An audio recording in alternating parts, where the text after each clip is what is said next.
came to California during the Dust Bowl era, and I was probably in the 6th grade at that time. How did you get to California? By pickup on Highway 66. Oh, is that right? Yeah. And stopping along the way to pick fruit or pick cotton or whatever we could to make gasoline money to the next day or two, you know. How long a trek was that, do you recall? I don't recall. I was too young to really say. It seemed like forever because over in Arizona in the summertime, it was hot. In fact, I heard about a farmer that had lived there that died and went to hell, and he'd only been there about 3 weeks when his family got a letter said, "Send my overcoat." How many were in your family at the time? I've only had 2 brothers other than myself, so was 3 of us, 3 boys and mom and dad. And my dad started farming in the San Joaquin Valley, and I finished my grammar school in a real short time because it seemed like the schools in Oklahoma were a little ahead of the schools here. And then I graduated from Visalia High School in 1939, and in the fall came to the coast. You did? To go to Cal Poly as a major in animal husbandry. Found I didn't have nearly enough money or enough legs to make it, and wound up fishing off the pier in Morro Bay and later on in Santa Cruz. Yeah. Tell us a little bit about Cal Poly. Was it 1939, you said? It was a boys' agricultural college at that time, and they were noted. They were one of the best around, and they were noted for their, and my ag teacher recommended that I come to that college, and he thought, you know, if my parents could have helped very much at all, we might have been able to make it. Yeah. But money was scarce back in the 30s, and my dad was ill, so I washed dishes down at the Bluebell, Mission Bell Cafe on the lower end of Higuera Street in San Luis, and walked most of the time. There were 2 twin sisters that was running the only taxi in town out of the, what's that hotel there by the theater on Monterey Street? Anderson Hotel. Anderson maybe? Hotel. Well, one of the sisters was a dispatcher and the other was a cab driver, and they were not much older than I. And they would, they didn't have radio dispatch. The cab would have to come back to the hotel, and so the one sister would say, "I saw Travis headed toward next time you go out, pick him up and take him out to the dairy barn," because I slept in the dairy barn at Cal Poly. Is that right? Yeah. And that was, by cleaning the stalls and stuff, I had a place to sleep. I threw my bedroll there in the straw and had a single light bulb to study by, and then I walked into town to get my meals and washed dishes for a meal and 25 cents. Yeah. So how'd your college career go? Well, I had some great people interested in me, but I just didn't have the money or the drive to continue it. And I found I could make as much as $7 a night fishing kingfish. Is that right? That's pretty big money for back then. In those days? Yeah. Why, the guys that were driving bulldozer for putting in the army camp was only making $6.70 a night. Oh, so you're outperforming them. Yeah. I would throw 5 hooks in the water on a line, and then I'd move up a little ways and throw another 5 hooks in the water, and then I'd rotate. I'd go along and take the fish off. I had a little red wagon and a lantern, and I'd bait up those 5 hooks and throw them in, take the fish off the next one, and go the full length of the wharf, and come back and go start all over again. And I'd get as much as 100 pounds a night. Is that right? Yeah. So this is probably what, around 1940 or so? Yeah, along in that time, yeah, and probably January, February of 40. So about 7 cents a pound is what you're.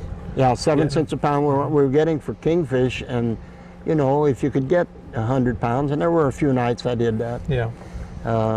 If not, even you know, even $3.50 was big money yeah. in Good those money. days. Yeah. Yeah. Yeah. And but this was a nighttime fishery, you said. Yeah. And you used a lantern and. You used the lantern in the little red wagon. Yeah. And was there a market there in Morro Bay where you Yeah, there sell was your fish? there was a market that, and that, in fact, I didn't even have a fishing license until after I'd fished maybe 2 or 3 months. Yeah. One of the guys said, "Hey, you know the new licenses are due." One of the guys at the market, I said, "What license?" Oh. But they weren't as particular in those days, Right. you know. So $10 bought me a license. I could fish anything, all I wanted, you know. So later on, I got a little 16-foot boat with a set of oars and a sail, and I went king fishing and rock cod fishing. Oh. Yeah. Right out of Morro Bay. Out of Morro Bay, and then later up in the Monterey Bay. Oh. Yeah. Now, at Morro Bay, tell us about the configuration of the bay at that time. It was a little different than it is now. That's right. We entered on the north side of Morro Rock at that time, and you waited for the tide and so forth, because you had a little break there, Yeah. because it was open to the northwest. And we'd wait until the tide was flooding, because a pretty good little stream of water comes out of Morro Bay, Yeah. as you know. And at that time it wasn't diverted like it is now. And there wasn't the sandbar that there is now. All of that toward Atascadero Beach has changed a lot. And of course where the energy plant is, Duke Energy now, was PG&E. Where that is, that was all just barren sand out there. Oh, it was. Yeah, windswept. You Yeah. know. There's as you know, a lot of concern about Morro Bay and the silting in of the bay. And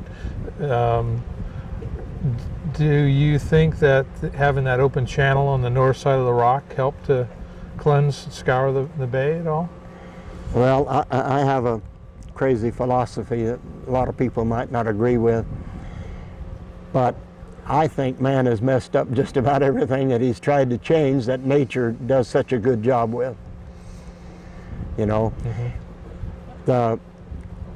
having that turn and the breakwater and facing the south like it does naturally increases the sand as it shifts. It doesn't have the current to carry it away, and you know what happens out there. Yeah. Continuous shoaling, and at times it gets pretty dangerous getting in and out of Morro Bay. Makes a very dangerous entrance, doesn't it? Yeah. I think if they would have left it on the north side and possibly put just maybe a break wall and not connect it to the land, just a break wall outside for the northwest that you could enter on either side and come in, I think we'd have been a lot better off. Yeah. I don't think would have disturbed the natural elements like it has. That's Right. just one man's opinion. Well, that's, from what I've studied and learned, I think I'd agree with that. That nature sometimes knows best how to. You know, this harbor, design we things. didn't used to have any silting here until they closed the hole in the breakwater. Oh. The current would take the sand right through, and this was all deep, no problem. Now they have to dredge continually because they closed the hole out in the breakwater there, and you don't have that draft through here. The large rock in the breakwater here, Port St. Louis. What is there a name for that rock? Oh, Smith Island. Smith Island? Smith Island and Whale Rock. Oh, Yeah, now there's two of them out there. And so where was the opening? It was on the north was side of the. Close to where the old Coast Guard pier used to be, right up close to the land structure. There was a hole there until just, I don't know, the last few years, 15 years maybe. Yeah. So it allowed the bay here to scour out. Right, yeah. We have a sand drift this direction, you know, from the east to the west. Yeah. And now it can't, it has to be deposited somewhere. I know it's made difficulties for launching boats here, so the larger boats. And part of that too, Steve, is because we didn't leave the beach a natural beach to let the wave run up on and absorb the impact, we put revetment in there so it hits that revetment and reverberates back against the incoming swell, and it makes for more turbulence, and it's hard to launch a boat. You know, the original old railroad that we had for a boat works was on the west side of the pier and ran right up on the beach over there. Mm-hmm. If you went in there, you backed right into the swell. Yeah. You know, right into it. Here, we're getting the swell sort of broadside the way it is. So, Yeah. man, as I say, man messes things up sometimes. Well, you've been here long enough to remember the railroad that was here. Oh yeah, Mm-hmm. yeah. There was a narrow gauge railway here until I think about maybe 42. They took that out, Mm-hmm. and they had a flat car here. We in the summer we kept our boats over in front of the town of Avila, but in the winter months we had to have it over here. So the deputy sheriff Ernie Rudy would run us out on a little flat car. He had a little Briggs and Stratton air-cooled engine, and you go find Ernie usually down at the. He might not appreciate me saying this if he was still alive, but you usually found him down at McBride's bar. Well, you knew where he was. I mean, yeah, you knew where to find him. Well, the sheriff's substation was just across the street there by the end of the pier. So good plan, you know, to me. Yeah, it'd be one place or the other, and you get a ride out to the boat. And fish were transported as well.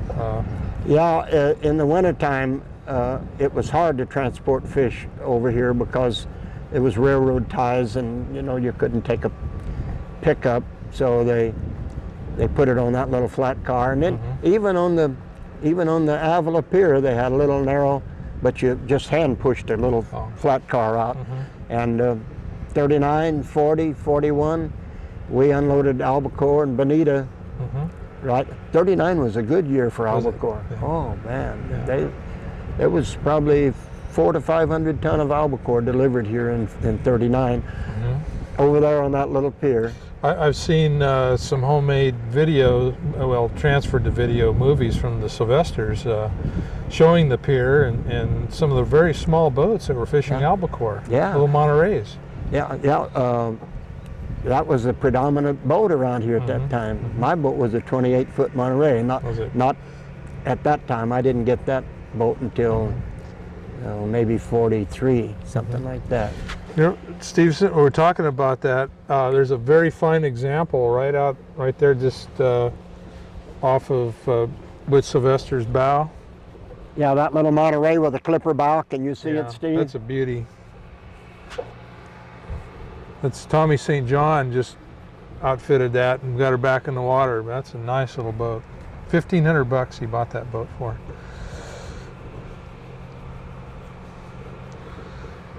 Can you see it? It's just there to the right. It's the one. To the one left. that has the clipper to the bow. Yeah. And right it's sort of green or greenish blue color. Has a little radar reflector up on the mast way up high above the trolling poles. Oh, it's way out there? No. It's the closest one. It's about the closest little 30-foot boat there. White with the green trim. Kind of turquoise See color. the chartreuse yellow boat? Yeah. It's just to your left. It's ahead of that one, yeah. That's the type of boat we're talking about. Yeah, those were good seaworthy little boats. Yeah, it is. Okay. Well, I got a thing for Monterey. Yeah. That's a very nice example.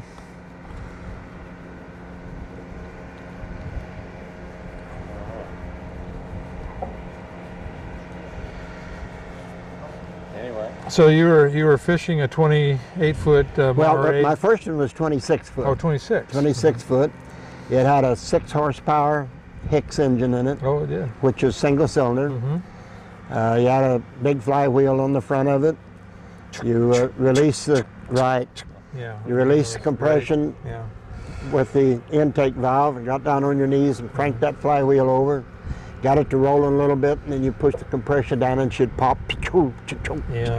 Those things are great. And And then you were set. They had a little oiler up on top. You poured a quart of oil in, and they had regulators and the open crankcase. All your oil went through the engine and into the crankcase, and there was a little plunger pump that kept the boat dry, and it pumped the water and the oil and everything right out over into the ocean.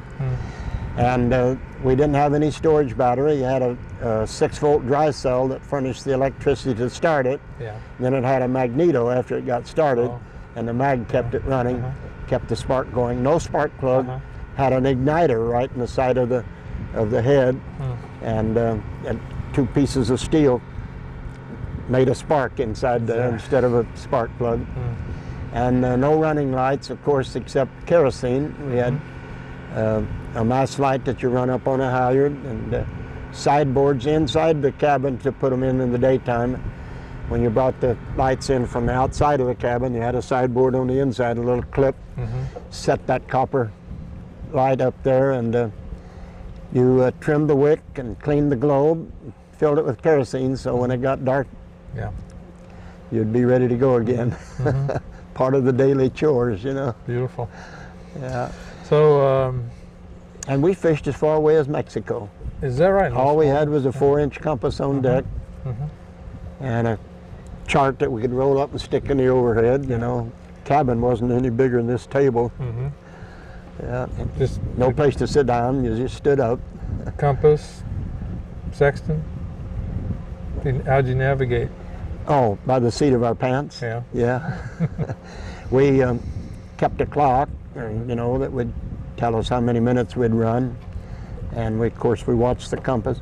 The compass would set in the cabin when we were steering from inside with a long stick that went back to the stern. And when we were in the cockpit in the stern, which is when we were working, then the compass would sit back on deck there. You know, had 3 little pieces of molding that kept it in place. Yeah. Didn't dare lay a pocket knife near it, or you wouldn't go where you thought you were going. Yeah. Now, 39, when you had albacore in, appeared to be pretty close to the beach.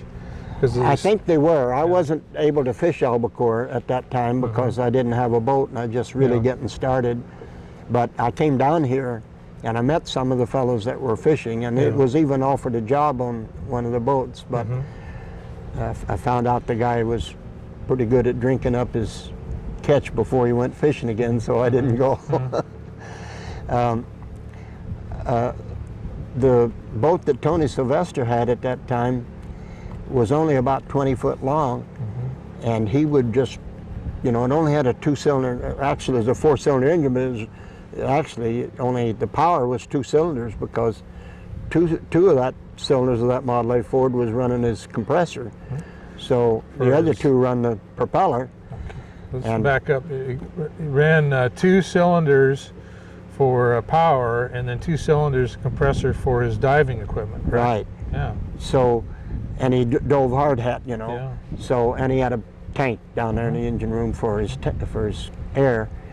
I don't know what he used in the crankcase. I can't imagine him using motor oil and breathing that off of that. Pretty risky. Yeah. Yeah, I would think so. But he run the engine as a power plant, and he caught albacore with it. You know, it was just right out here, maybe 4 to 8 miles. Yeah. No, that's a good question. How you do that and survive? Yeah, I don't know, but I know he was sort of adventurous. Yes, so I've heard. And very aggressive. He was one of the top producers. Yeah. Yeah. Well, those days you didn't have to dive real deep for abalones around here. But he did use hard hat gear and airs, and he might have put vegetable oil in the crankcase. I'm not sure. I wish I knew. Yeah, well, I didn't know enough to ask him that at that time. But that's a good research question. Yeah. You know, we think of albacore now, if they get within 12 to 20 miles of the beach, that's pretty close in. How close in were fish getting in those days, you know? Well, I think that they were fishing at like 4 to 12 miles. 4 to 12, yeah. You know, in 1969, we had a run here, and even on Thanksgiving Day, I had the day before Thanksgiving and the day after Thanksgiving. I came in to be with my family on Thanksgiving Day, but I had a ton of fish on Wednesday and a ton of fish on Friday within 12 miles of Point Bichon. Oh, yeah. I delivered on the 3rd of December, 19 ton of albacore, Uh-huh. 1969. Hmm. Yeah. You probably fished around the Davidson Seamount. Well, at times when Yeah. the fish were there, Mhm. but at that time we were fishing between here and the Arguella Canyon. I mean, between Point Buchan and Arguella Canyon. Yeah. And there was a pretty good fleet of boats there. Mm-hmm. You know, good sized boats. Well, my boat at that time in '69 would carry 40 tons, Mm-hmm. the Sea Adler. So yeah, we fished, you know, as far away as Vancouver Island, Graham Island, Moresby Island up in the British Columbia coast, Yeah.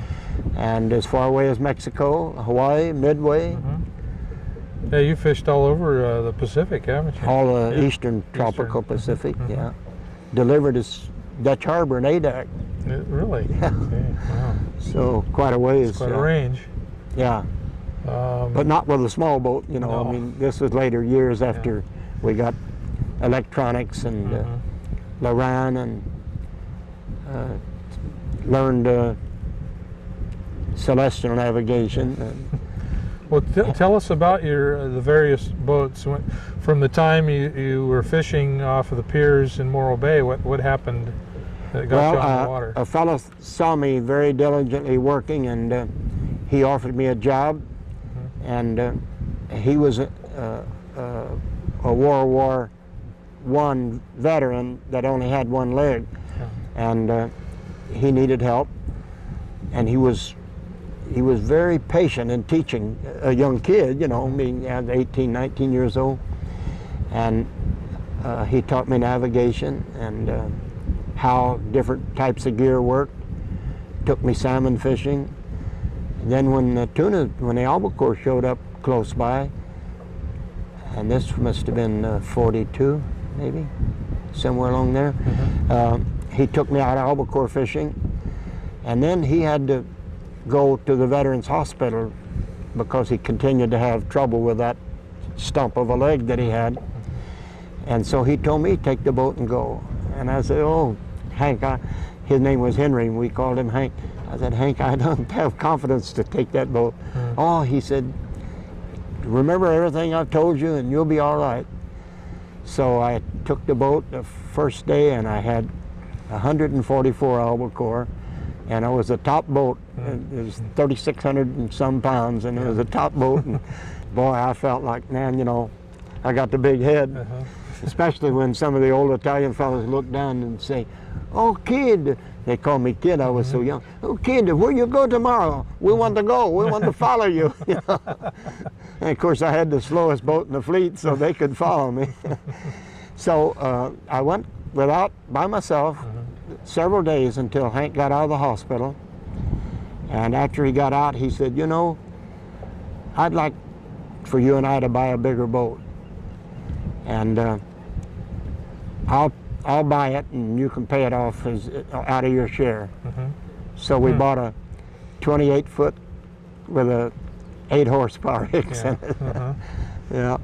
And we kept that boat and kept a partnership until after the war. After the war, I had saved a little money, and Dick Kirby, who had a fish market over in the town of Avila, offered to help finance me in a bigger boat. And the Makala brothers in Fort Bragg, who were renowned boat builders by this time, at that time had built a couple of boats, and they had promised me before the war that they would help me build a boat. So I went and seen them, and we put the lumber to dry for a year and kept saving money. And for $12,400, they helped me build the Catherine, which is my wife's name, in 1951. And that boat is still fishing out of Crescent City. Lauren Brown has it in Crescent City. I just saw it 2 weeks ago. Yeah. Beautiful yet, still makes my heart thump when I look at it. It's just a neat little boat, 45 foot. And the Makala brothers built one of the boats that I have now. I have a 56-foot boat, wooden boat, named the Sierra Madre. And the Makala brothers built that in 1969, fastened it all with Manel fastenings, anchor, what they call anchor fast or cat claw nails, and I'm real pleased with that boat. That one's fishing here in Port St. Louis. It's fishing here out of Port St. Louis, and in between I've had several boats. I fished the Catherine until 1960. I sold my share of it back to Mr. Kirby, and started building a steel boat with another fella, and we built a 50-foot steel boat. His wife's name was Ruth, and my newest daughter was named Janice, so we named the boat Ruthie J. And I didn't get to fish it very long because there just wasn't enough money to keep the boat and pay off the bills that we had accumulated. So we sold that boat, and I had a couple of heart attacks, so I got a small boat, just a little gill netter, and it was named Golden Rule,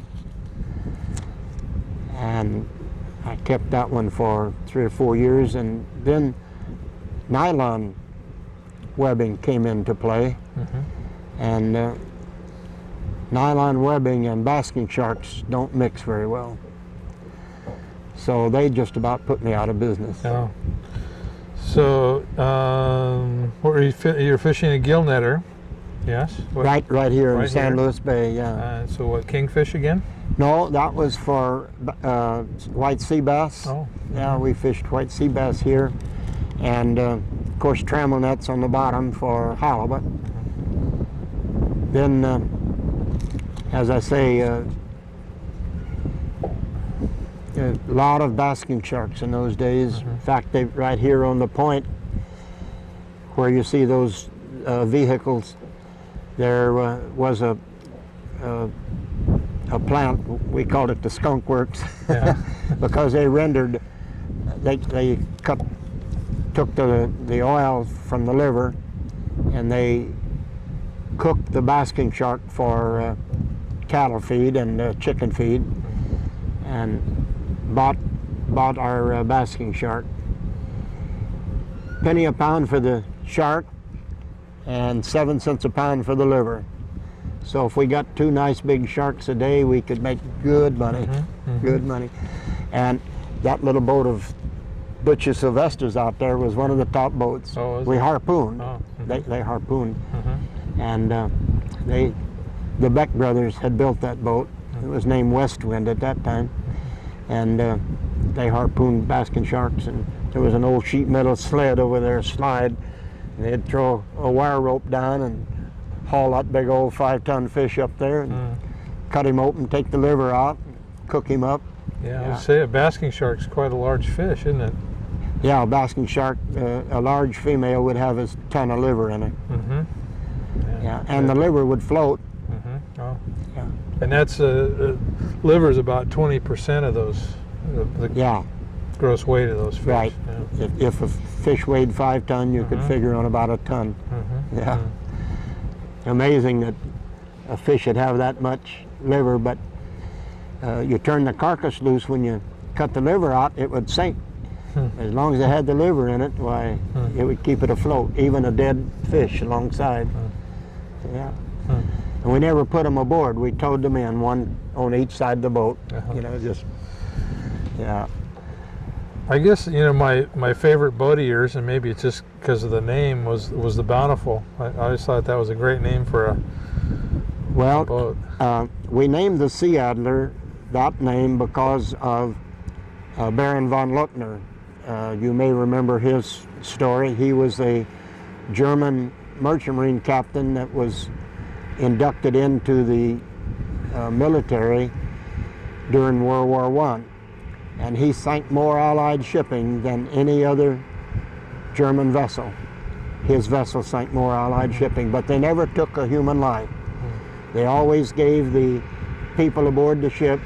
His ship was a Q-boat where they looked like one thing until they got close enough, and then they would pull down their whatever it was that made it look like a merchant ship or a sailing vessel or whatever, and then they would give them an opportunity to come aboard their vessel and be delivered to a neutral port, or go into lifeboats, but he never took a human life, and I thought that was a great name for a boat.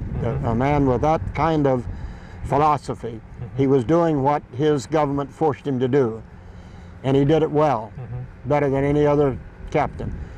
But he never took a human life, and I appreciated that. So we named our boat Sea Adler.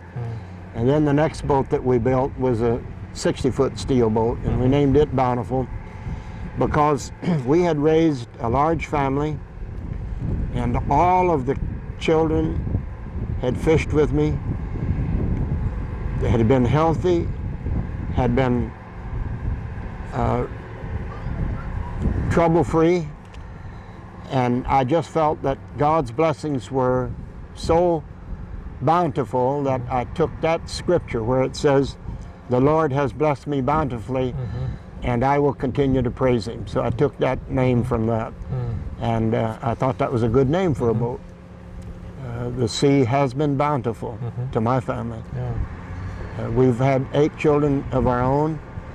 We adopted 2 orphan children from 2 different families and finished raising them, 2 boys, and they turned out to be great guys. One of them was a marine engineer and is retired now from that, but he sailed ships, and the other one had his own machine shop. After he graduated from our church college, well, while he was going, he worked in a machine shop, and then after he graduated, he started a little shop with 4 or 5 guys in his garage, Yes. and got a aircraft contract, you know, with the aerospace industry in Southern California. Built a nice big shop and did well. So Yeah. the sea has blessed us bountifully, Well, and that's one of the reasons for that name. well, it's a great name and a great philosophy on life. Yeah. I know you're a very spiritual man, and family's important to you. Tell us a little about your relationship with God. Well, I feel that God is the reason for our existence, and I attempt to live what He teaches in His Word. I believe that His Word is a roadmap for life. I really do. And I've taught my children that. And all of my children have followed in those footsteps. And none of them disappointed me. And when you have that many children, plus a couple of orphans that really became our children, and you can say you haven't had any disappointments. Yeah. You know, that's you have to give God the credit for that. That's all there is to it. I could not have done it on my own. Yeah. My wife couldn't have done it. But having that foundation and that philosophy and associating with people of like mind, you know, that believed like we did. We have belonged to the same church for over 40 years. I have taught Bible class when I'm in port out at CMC at the college on Sunday afternoons for over 40 years.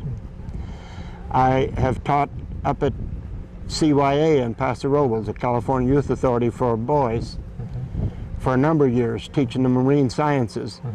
Why? Because God has blessed me with a large family that has been trouble-free because of what I believe, and if I can let some of that rub off on some of those boys that have had family problems, perhaps it'll help them to get their lives straightened out. Yes. And so that, you know, you can't argue with success.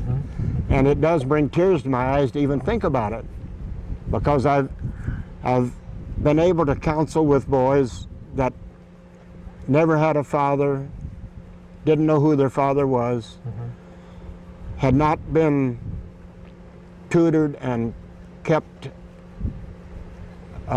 disciplined by their mother, sometimes their mother being an alcoholic or a drug addict. In fact, I visited with one fellow that had never had an outside visitor till I came to see him. Really? And to be able to counsel those kind of people that are in such dire need, and to see them willing to finish grammar school or to go back to high school or to even call me for a reference after they're out of prison for reference to get into college. Yes. That's a reward. That's worth it. Oh, it's wonderful. And naturally it's going to bring tears to your eyes. It puts a lump in your chest, in your throat, because a life has been turned around. A life that looked like was going to be wasted. So if I was doing it all over again, I wouldn't do it any differently. You mentioned earlier that you talked to one young man who no one had ever told him that they loved him before. And Yes, he was a colored man, and he was a football player sized guy, probably 250 pounds. Young boy, about 19 years old, named George. And he had excelled in my science class, and I had taken him and 3 or 4 other boys out on a 2-day fishing trip with a guard from the state. Because they're wards of the state, we had to have a guard along. Sometimes we even took one of the teachers. And we were walking down this pier here in Port San Luis, and he was going to be released in another week or so, and I didn't want to see him coming back to prison. And he had showed a real interest. He was a real neat boy. And so I put my arms around him and I said, George, I love you. And I don't want you coming back to prison, because if you come back now, it'll be big time. It won't be this child's play that the youth authority. It'll be tough sledding. And he began to cry.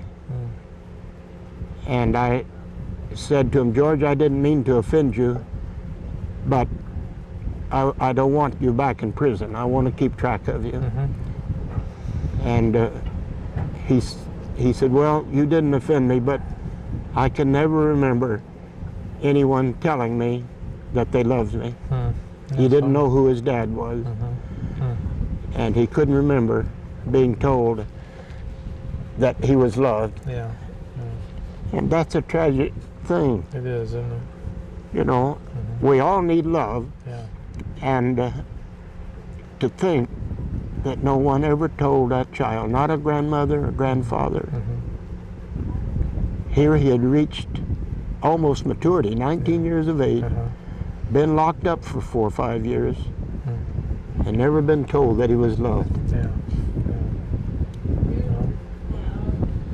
It's wonderful, Travis, that you share your life and your experiences with others. It's a great thing to do. Well, thanks. I wouldn't. We'd be selfish if we didn't. Supposing you had in your pocket a pardon for someone that was going to be executed from the governor, said, now you take this to the warden of the prison, but you got busy in your other affairs, and we're all busy these days, but you got busy in your hectic race, and you forgot until past the deadline that you had a pardon for that fella. How would you feel? You know, he could have been set free. And so I would feel selfish if I hadn't shared my life and the blessings that have been mine with those boys, you know. Well, with anyone as far as that goes. You know, one time I came home from a trip, and we had just been buying groceries and been off on a trip, and so we in town buying groceries, and I came home, and sleeping in the back seat of my car was an old homeless guy, you know, my dock car, the one that I bring to the dock, and I was going to raise the trunk and was going to put groceries in, come to the dock with the boat groceries, and here was this boy, and I'm probably 45 years old. So I took him in the house, and his clothes were ugly. He had been riding on the freight trains and gotten off in Grover Beach, Grover City at that time. Took him in the house and showed him where the shower was and gave him some of my clothes. And didn't fit him quite right, but at least they were clean.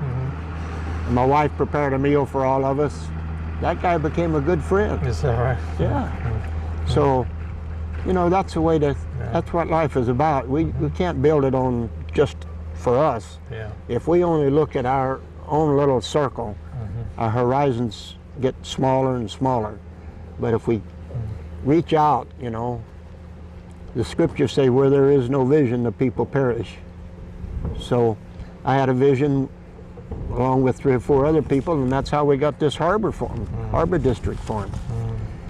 Back in the 50s, this harbor district, this harbor area here belonged to a private party. Yeah, Tognazzini, Pete Tognazzini. And you couldn't come out here. The pier was falling down. They had a gate down there by the old wooden bridge, and someone had fallen through and drowned on the pier, and he didn't want the liability, so he put a fence up, and you couldn't even get out here.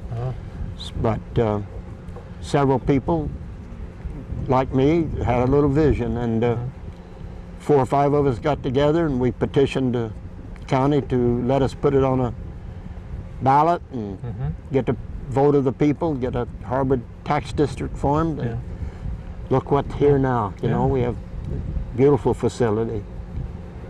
Sure, we've made some mistakes in the building of the facility, but it's still one of the nicest, handiest, well, I call it paradise, handiest places on the coast for. Oh, it's pretty good. Yeah, it's pretty neat, pretty neat, and it's a safe place. You know, it's not like running a bar. You can come in and out of the harbor any time of the year, any time of the stage of the tide. Sometimes you can't tie to the pier because of the surge, but it's safe anyhow. You've got a place to anchor, and you'll be all right until. Yeah. Well, what's your vision for the future of the port, Travis? Future of what? Well, just the port itself. I mean, it's. Well, we have a good start here, you know, and a good set of commissioners. They're all intent upon seeing the harbor become still a fishing port, but become a better port. And naturally, financial resources is the big holdup, but I can see a hillside there that's hardly being used, and I can see the west side of the pier here could be lined with gift shops and coffee shops and bait and tackle stores and that sort of thing. So there's potential. Yeah. A lot of it won't be just from fishing, because the fishing industry has been sort of on a downhill slide, as you well know. And until we get that turned around, and it may take a few years, tourism is going to have to be a part of a large part of our income. Yeah, you got a moth or something there. Yeah, you got it now. Well, you know, I was born on Santa Catalina Island, and this part of the port here kind of reminds me of Avalon. Something about it and the pier and all. Were you? You were born out there? Yeah. Really? Yeah. Well, I knew a couple of brothers out there that, back in the old days, that lived there, that had a business there. Did you know those fellows? I don't know. Might have. I knew a lot of people. Yeah. But Duke remembered me from when I was a little kid. Yeah. Well, those two brothers had they later built a restaurant, but they had a dock and a fish buying station and a little seafood place. They had an Italian name. I can't think of it just at the moment. I have those senior moments. But it'll come to me. And probably about your age, there was a fellow there that had a little market named Hamilton. Did you know, think of his name now, but he was a fisherman at one time. Well, my dad worked with Al Hansen. Oh, Al, out there, diving abalone. Right. He skippered Al's boat, him and Nancy, and then fished albacore. Yeah. And we moved to OB, Ocean Beach, which Uh-huh. you worked out of San Diego at one period of your time. Then we came up here in the early 50s, fish Oh. abalone. Uh-huh. I was about Well, 6, 7. Ray Hamilton, I think about 56, got that market out there, and maybe you knew another family there too. I was only Zabo. about 3 or 4 when I left Oh, Avalon. I see. Well, this family was named SCZABO, Zabo, Hungarian family. Neat people, Yeah. neat people. Bill and Cicely Zabo. They had 8 children, Oh. and they were fishermen. Yeah. Well, you had an encounter with one of my best friends in life, Laddie Handelman, out of Oh, San yeah. Diego one time fishing albacore. Tell us about that, because we're gonna talk to Laddie at some point too. Yeah, yeah. both He ends of and the his story. brother were.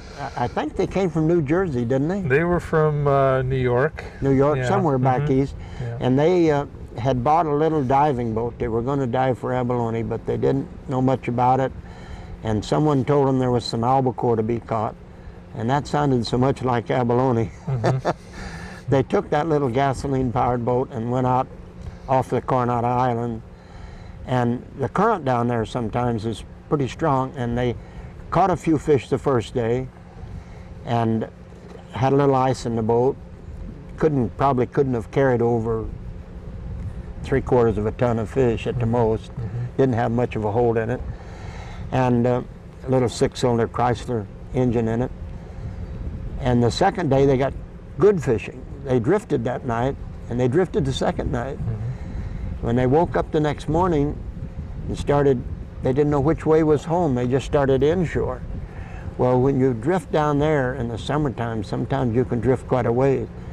And they were closer to San Martin Island than they were to Coronado Island. And a friend of mine had heard me say that my trip was up. I was down there fishing tuna with the Catherine, had all of my children aboard, my wife, and he had heard me say that my trip was up. You know, we carried ice in those days, and 20 days was about the length of a trip. And he called me, this fellow on the Blue Skies, his name was Jim Butler.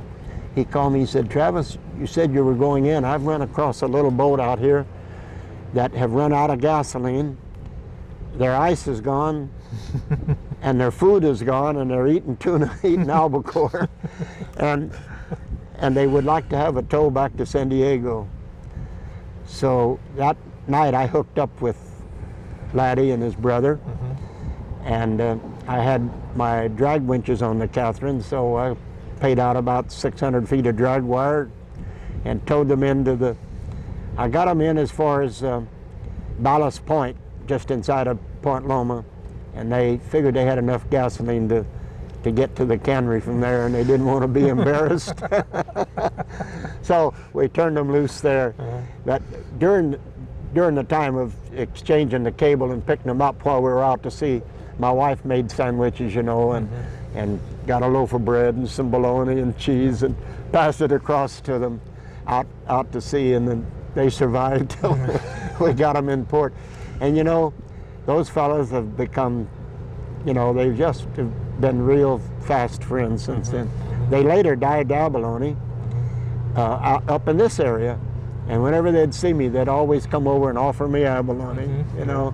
And later, after that, I had finished my schooling in Crawford Nautical School and got my master's papers, and I was skippering a drilling ship, and they were doing diving for the oil company, for the petroleum industry, and they came aboard the drilling ship that I was in charge of, and we had a real reunion because then they could sit down, and we had a chef that you know, we had a steward's department that made 4 meals a day, or 3 at least. The 4th meal was midnight, so it wasn't quite as, but anyhow, they could eat anytime they wanted. Yeah. And we had some good times together. Well, they're a great group of people. They're my best friends. Those are neat boys, Yeah. and I'm anxious to see Laddie and Yeah. renew our friendship. Well, we're going to talk to him, get the other side of the story. you Yeah, know, yeah. pretty quick. Well, that's the way I remember it. Yeah. Of course, as I say, I have senior moments these days. Yeah. Well, he's very grateful to you for Yeah. that.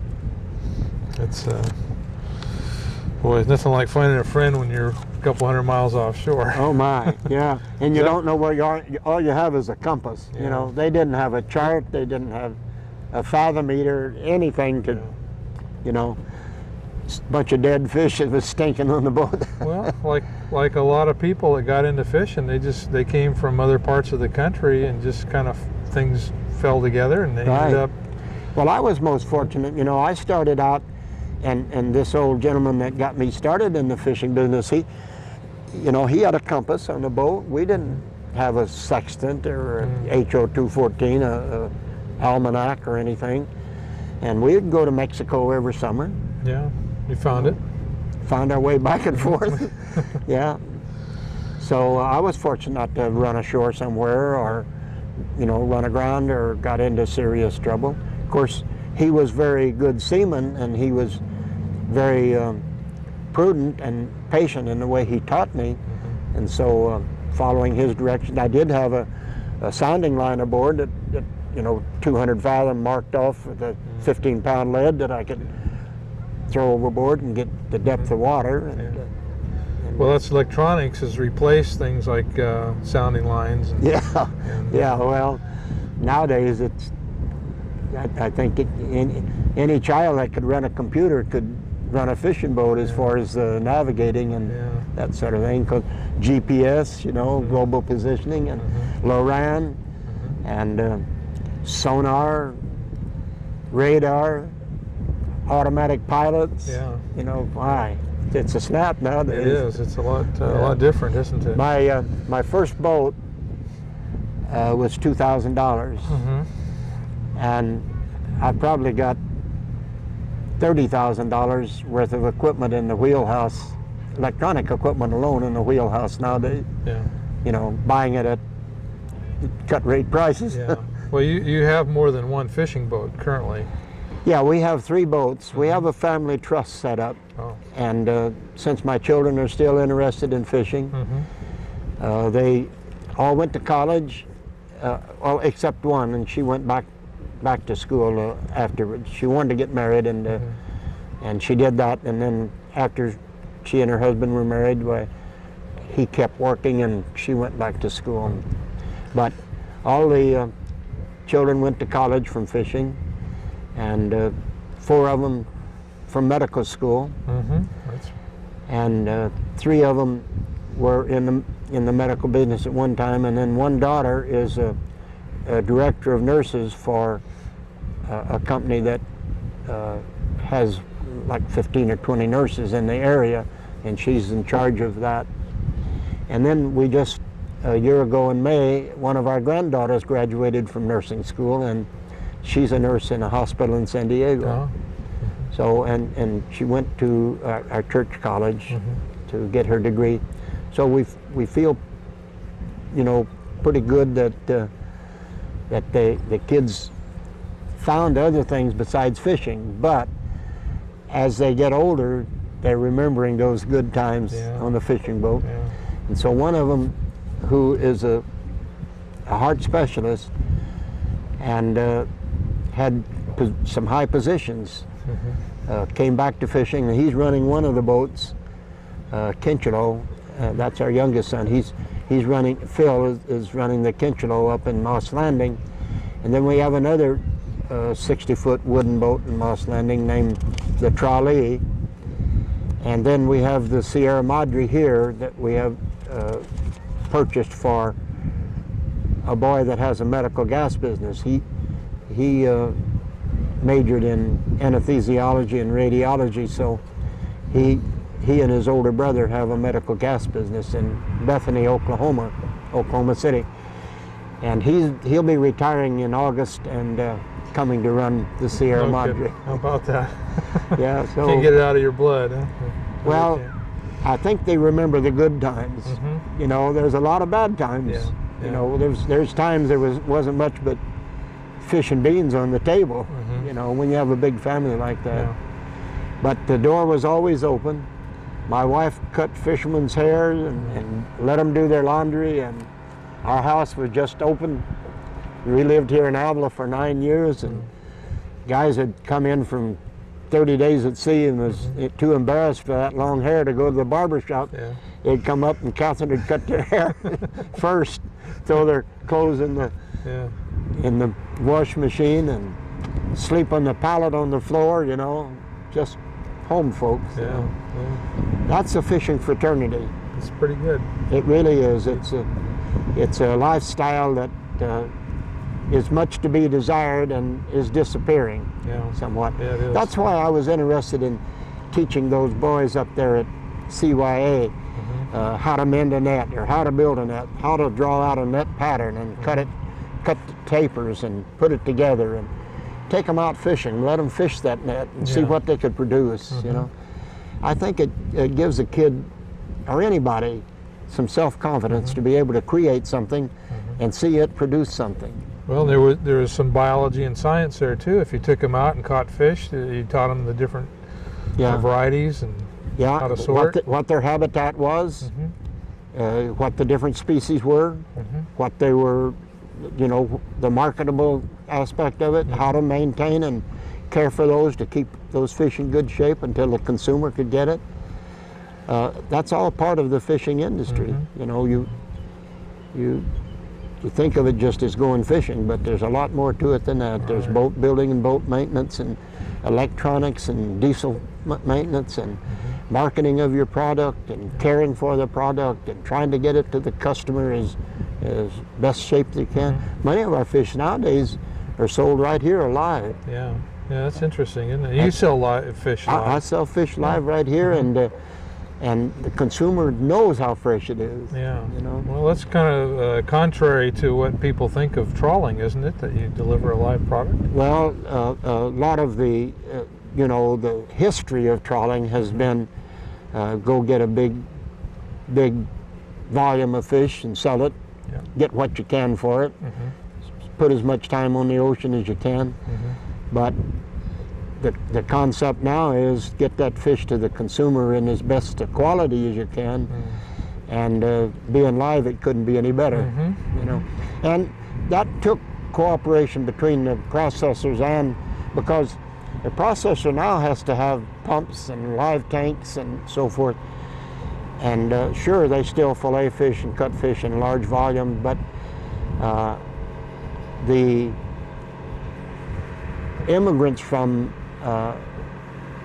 the Far East, the Vietnamese and Cambodians and Japanese and Okinawans and those have demanded a fresh product. Their main food consumption was seafood, and they've demanded a fresh product.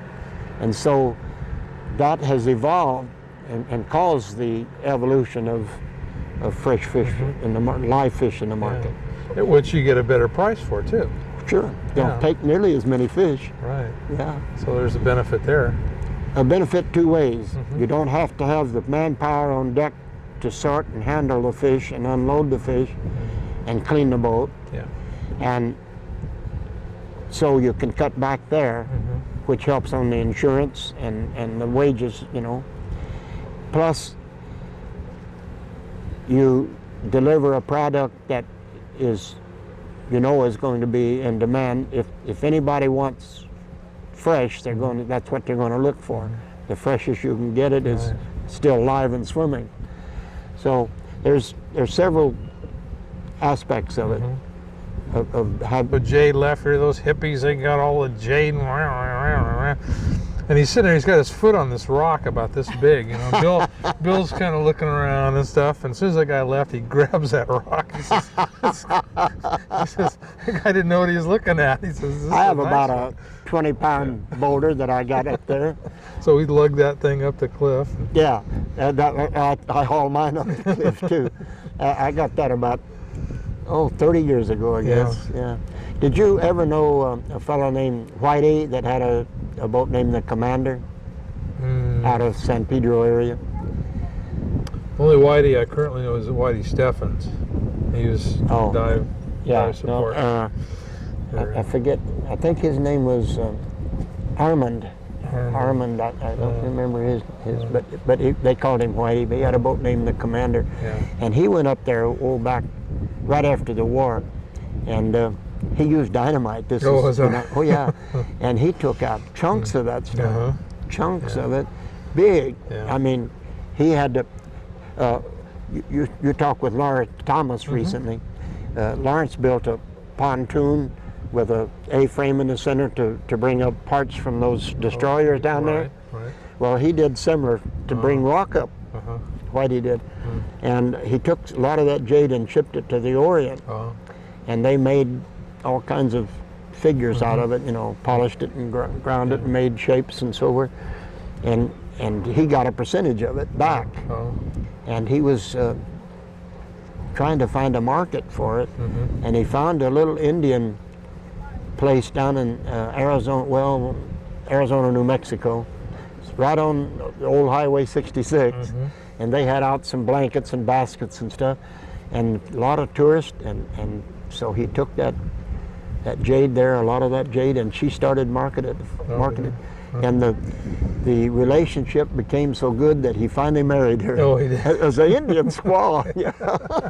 Well, that could be all right. Yeah. Well, between the baskets and the blankets and the jade, they struck up a deal. Well, that's how things work. You know, it's supposed to work that way. Well, let's see. Where were we? We were talking about the Seafood Council. You were a member of the Seafood Council for 10 years. I represented the trawl industry on the council, and I felt like the council was doing a good job. The main finances for the council came from the wet fish industry, and the wet fish industry decided that they'd rather spend their money lobbying, and we weren't by law allowed to lobby, so they withdrew, and of course that put a demise to the council last April. And then you served on the Pacific Council. Yeah, on the Ground Fish Advisory Panel. Yeah, 2 terms on that. Yeah. And the Marine Sanctuary. One 3-year term on that. I was mainly concerned that they were not just teaching protection, because protection is one thing and stewardship is another. You know, if you read and believe as I do, read the scriptures and believe as I do, we were given a mandate in Genesis that allows us to utilize the resources. He said dominion over the birds of the air, the fish of the sea, and the creatures of the land. And you read over in the 6th chapter of Genesis and you'll see it. And having dominion over them doesn't mean that you're going to destroy them. You're going to use them to your advantage, but you're going to care for that. And that's why I consider Fisherman to be the best environmentalist. If he's a true fisherman, he's interested in protecting the resource, protecting the ocean, and not just sweeping the dirt under the carpet and out of sight, but as some industries have done. And so I really think the fishermen are the best environmentalists down the road. Well, you know, as I know, there is a reverence that most true fishermen have for the resources, and they don't want to see them abused. And, right. Yeah. It's, I mean, you're taking animals for subsistence, but on the other hand, it's remarkable the variety of fish, and I mean, you can't look at the ocean and the life on the ocean and not realize there's a God. That's right. You know, that's right. It's the stars above. You know, right. I like to write poetry. Do you? Oh, I didn't know that about you. I can recite poetry the rest of the day for you. Well, see. What can I say of the lovely butterfly? At best, it's just a worm, a caterpillar beautifully dressed. See, so I could give you poetry all day long. That's great. That's great. That's one of the more interesting aspects of this project, Travis, is that everybody we interview and talk to, we learn something absolutely new and astounding about those individuals. Well, you're sitting in a wheel watch Yeah. hour after hour, and you see a star out there, and you're making sure the pilot isn't wandering by just keeping an eye on that one star. You know, and that star is probably one of the stars that guided the ancient Chaldeans across the desert with their camel herds, Yeah. caravans of camels, way back before Christ was born. There's a connection.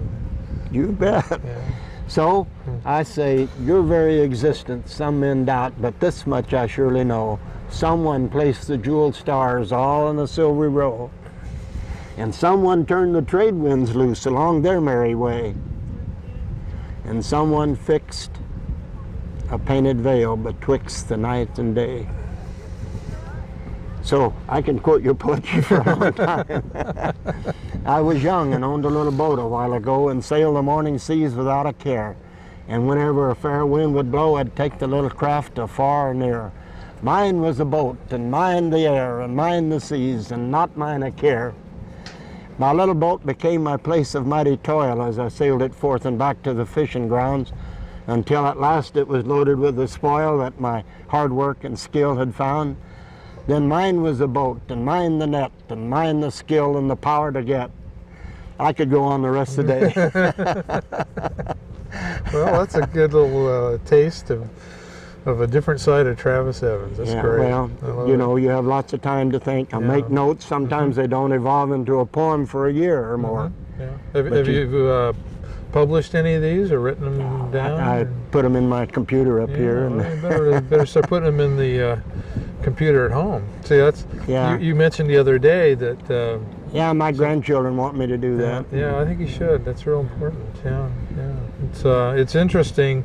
I knew Art Beale up in Cambria for many years, and he was quite a poet. And Yeah. I have quite a large collection of his poetry. Oh, have Some you? have been published. Yeah, and it would be a great legacy, Travis, especially for your youngsters. Well, some of mine Most are too silly to really publish. Well, those might be the most memorable. I don't know.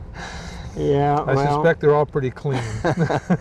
I just quoted some of the little quick ones there, but anyhow, Yeah. that's one of my pastimes. Yeah. Well, that's a good one. What other secrets do you have? I got to tell you this about a lighthouse, seeing as how we're talking marine. Somehow I wish this original thought of mine. A lighthouse is made just to shine. It doesn't fire cannons or ring a bell, just sits there for all the mariners to tell. Stay clear of the reef or life's troubles you'll find. My purpose in life is just to shine. So that ties in with what we're doing. No, that's good. But I also use another stanza of that and tie it into scripture where Christ said, let your light so shine that men will see your good works and glorify your Father which is in heaven. So I use that as a second stanza, or the part of that. Yeah. Okay, and what other question did you Well, have? I think Monica loves for me to ask questions about economics of fishing, and you've seen a lot of changes in the fishing economy. I'm glad you touched on the one about live fish, but in regards to fuel and facilities, and what are your thoughts along those lines? Well, in the old days, in the beginning, fish were considerably cheaper. When the war started, there was an Office of Price Administration that set a price for fish. And rock cod was 7 cents a pound. And because the troops were eating a lot of black cod, sablefish, they were 8 3/4 cents a pound. And king salmon were 18 cents a pound if they were 12 pounds and up, because then they could salt them, split them, salt them, put them in terraces, and then smoke them, ship them. Those under 12 pounds you might get 15 cents for, or 12 cents, whatever the dealer felt like. Crabs sold by the dozen. Dungeness crab were $3 a dozen. Now they're selling by the pound. I just talked to a friend from Westport last week, and they're getting $4.50 a pound for Dungeness crab. Yeah. It's unbelievable. Oh yeah. We sold him for $3 a dozen, and if he didn't weigh 2 pounds, he got tossed overboard. You didn't sell him. So that, now to give you a comparison, I mentioned crab 4.50 a pound. Now rock cod now is the rock cod that we were getting 7 cents for is now about 78. Black cod now brings anywhere from $1 to $3 a pound. Much of it is being shipped to Japan. The demand is such. King salmon was bringing as much as $3 at the start of the season, but they've had a good run up off of Oregon, and the price had dropped to $1.80 when I was there 2 weeks ago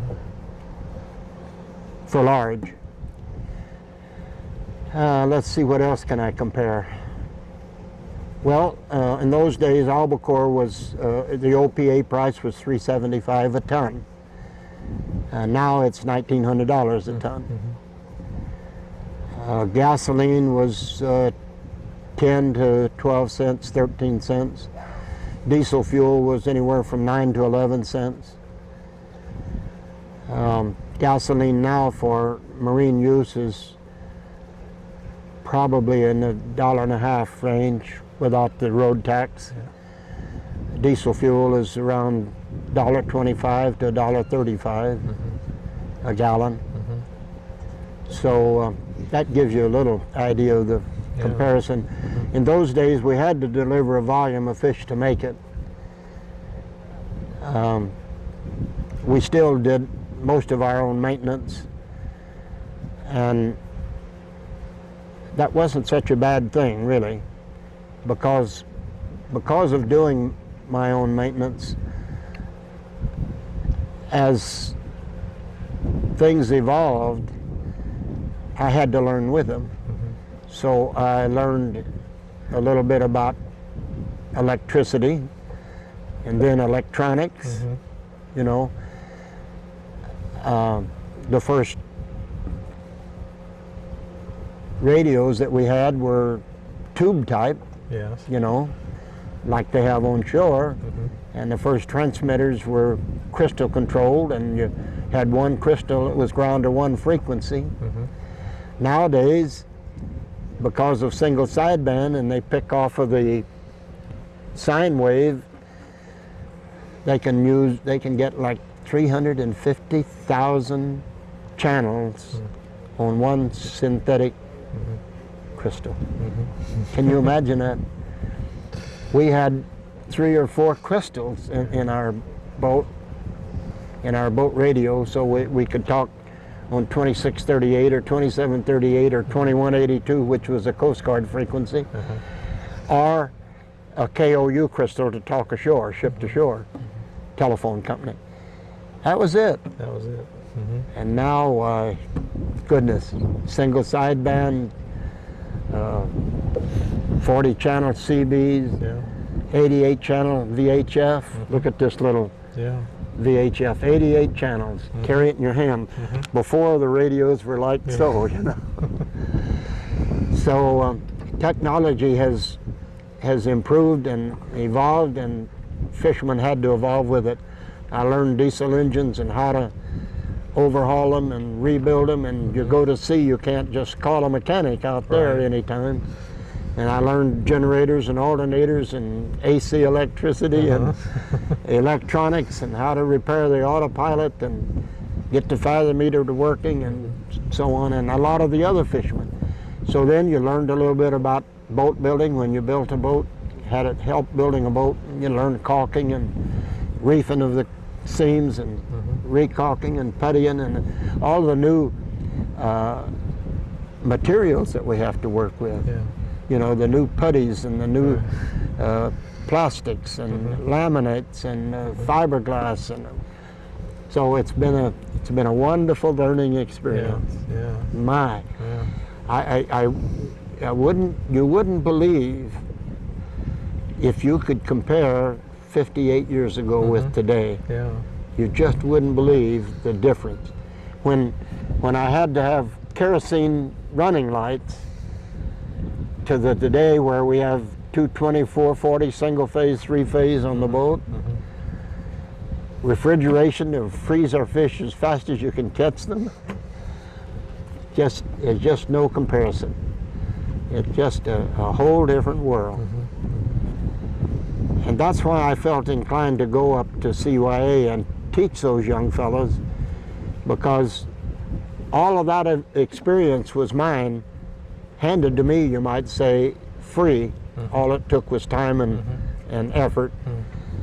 And now I could pass a lot of that along to those children that were neglected, that our society had locked up. Right. You know? Well, I think it gives people hope too that things, Absolutely. circumstances can change. That Right. you might struggle along on that kerosene running light, and then all of a sudden here comes something that makes your life safer.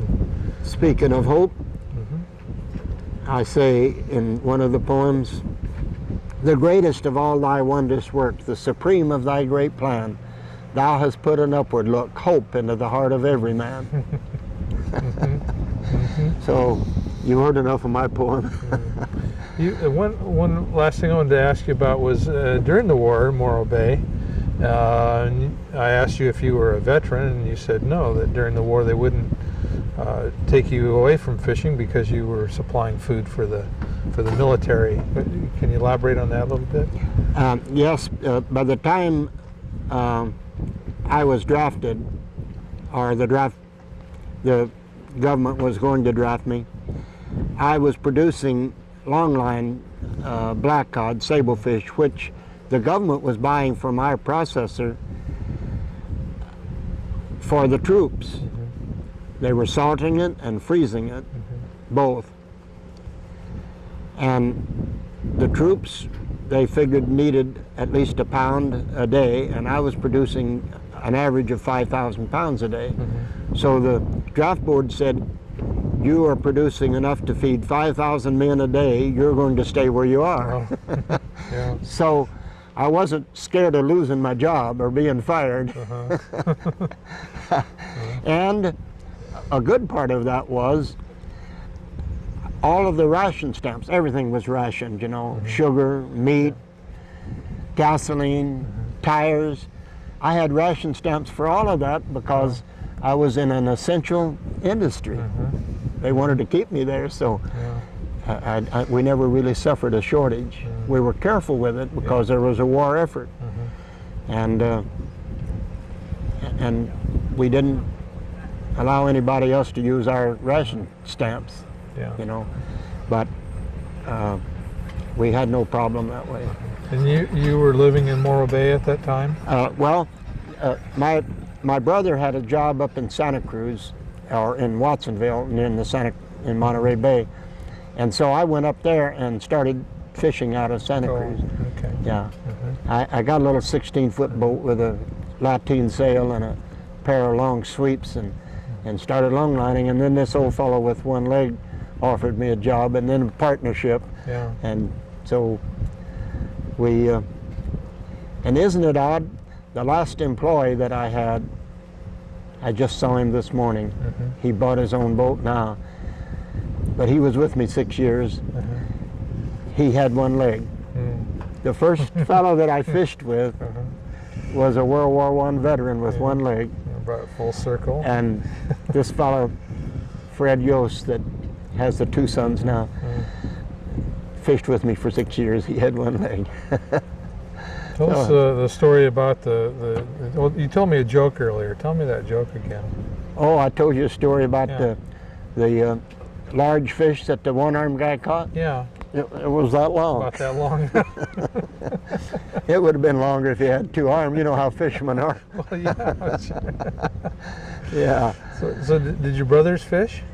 My brother tried it right after the, well, just before he got out of the Merchant Marine and he went into the Navy, and in between that time, he tried it and went fishing with me. But long lining's hard work.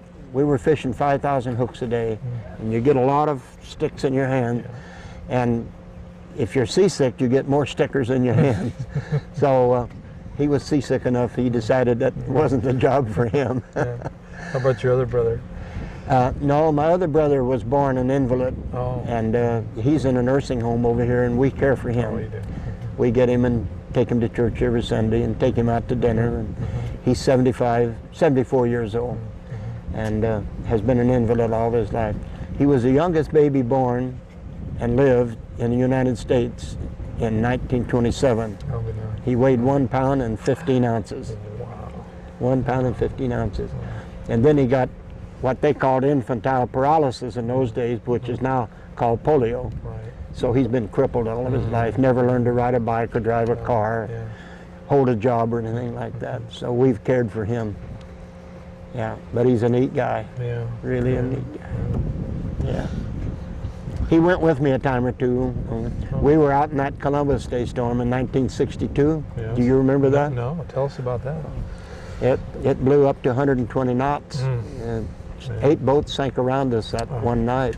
Wow. Yeah, Columbus Day, 1962. That's when they had all the big flood up around Eureka and Fort Bragg. Fort Bragg, all the trees blew down across the roads. And power lines went down. The only communication they had was from a ham operator.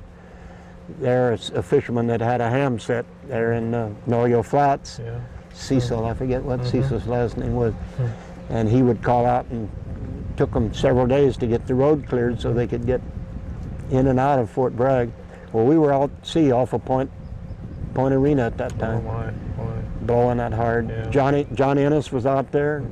His boys, Richard Ennis, you remember Sure, Richard and I Ken? do, yeah. Well, they were on the boat with them. The Sonia, I think, was the name of the boat. Yeah. And 8 boats went down around us that night. Yeah. Several lives lost. Coast Guard was busy, Oh, couldn't. man. It couldn't- gets rough up there. Yeah. One ship sank right down here off of Point Conception.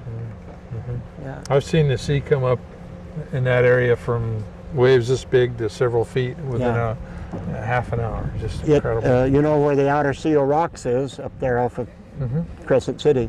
It took the lenses out of the lighthouse, and they're 100 and some feet above the. Yeah. Wow. It blew down the fence at Candlestick Park, stopped the Dodgers and the Giants playoffs, and you know they were playing off for the World Series. It stopped that. It blew out the windows in the Coit Tower up on the hill up there. It took Astoria. It took all the plate glass out of the windows up in the Seattle. All those high-rise buildings, and those big buildings up there. The glass all was taken clear up to British Columbia, Vancouver, British Columbia. It just took the windows out. So you can imagine what it's like on an ocean where there's no tree to hide behind out there. Yeah.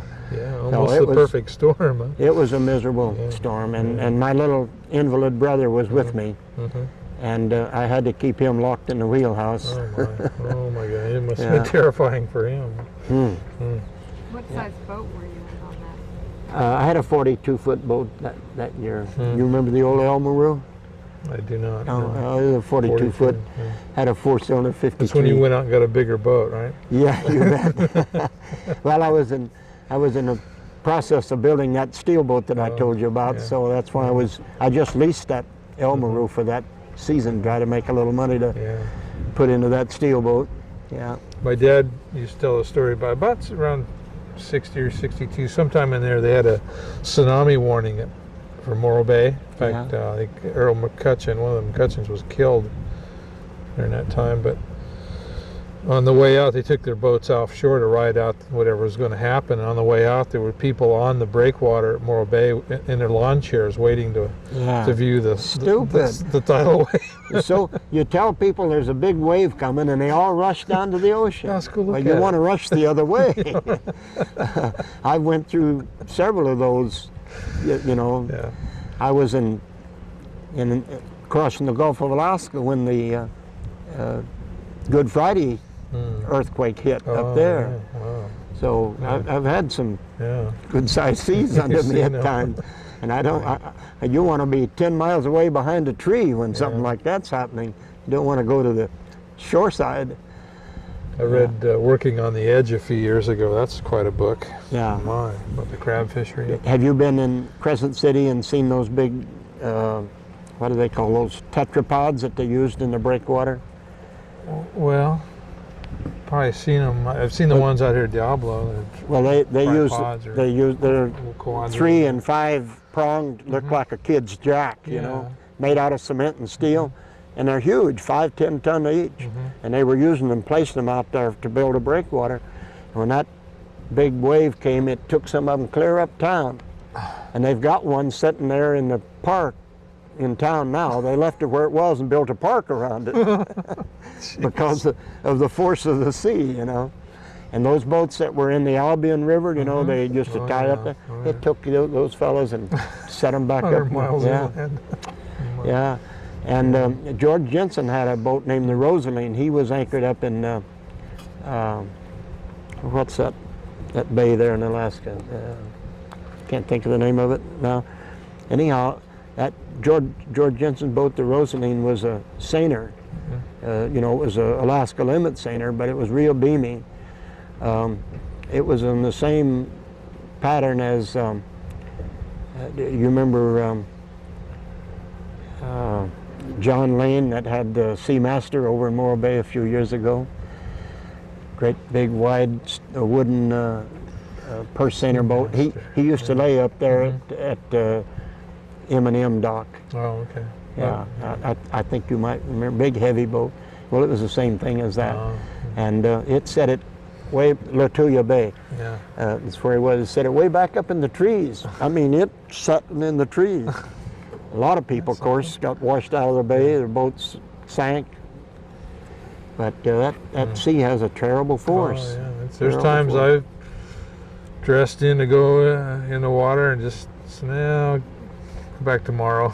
Yeah. You know, it's like, well, especially if you're diving. Yeah. You know. Well, it's, you really feel the forces. There's a lot of undercurrent and stuff that the novice, the average person, wouldn't recognize. Yeah.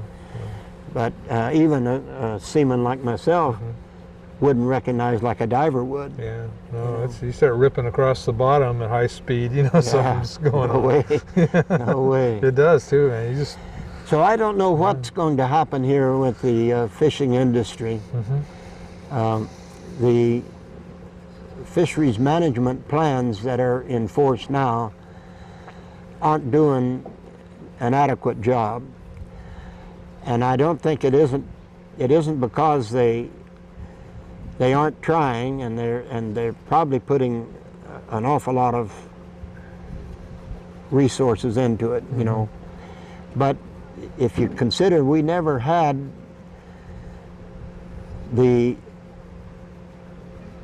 scientific information that we needed, we never had the financial resources that we needed to get that kind of information.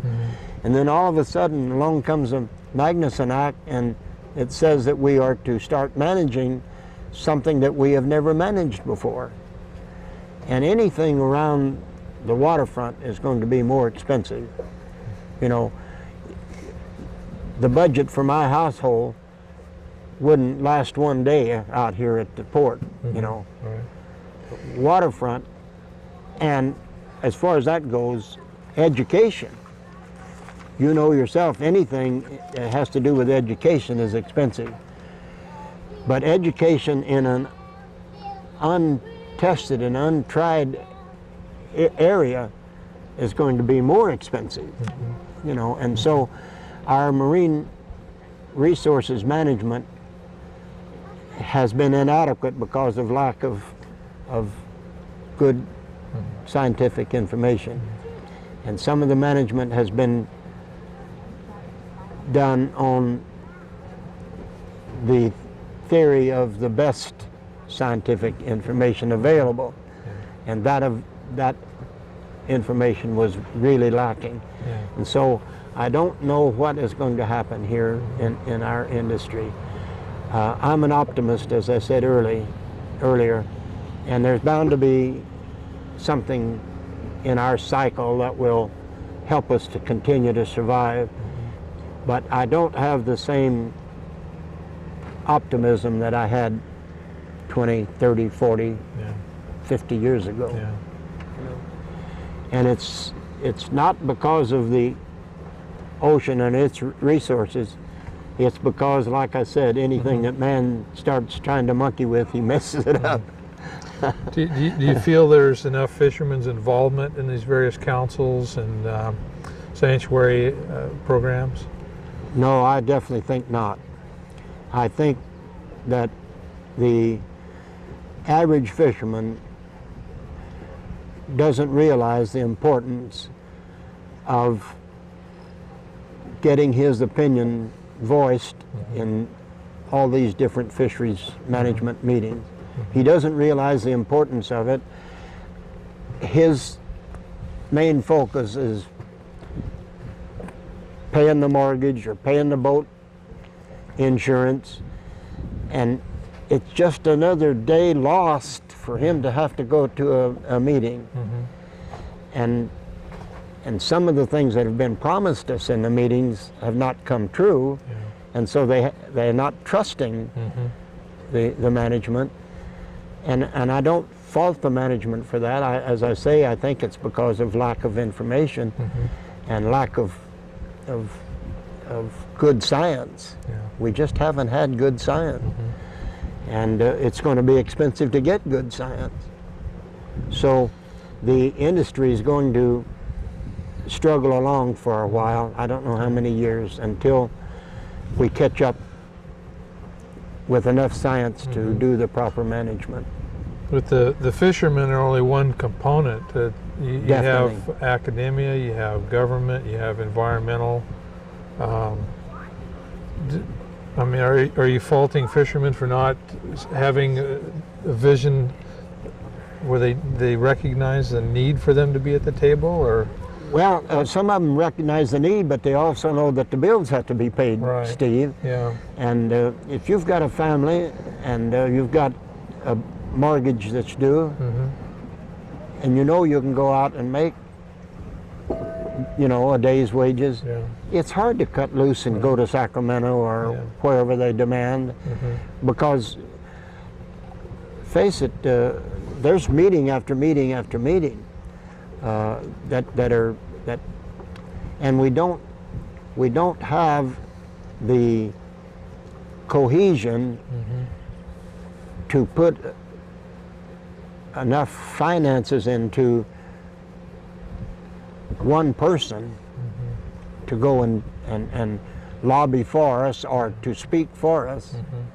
And also, you have to admit, a lot of us fishermen aren't too articulate, myself included. I have a hard time sometimes expressing what I know to be the truth and what I feel, And it's doubly hard when you're standing in front of a bunch of legislators or a crowd of council members or someone that's making the rules or the laws, Well, I understand that, because we're often the only ones at the table that aren't on some kind of salary or expense account, and we're paying for our own hotel, and we're taking a day off from work to be there, and everybody else sits around, and it's another payday for them, and there's a disparity there. Yeah, it's hard to leave your profession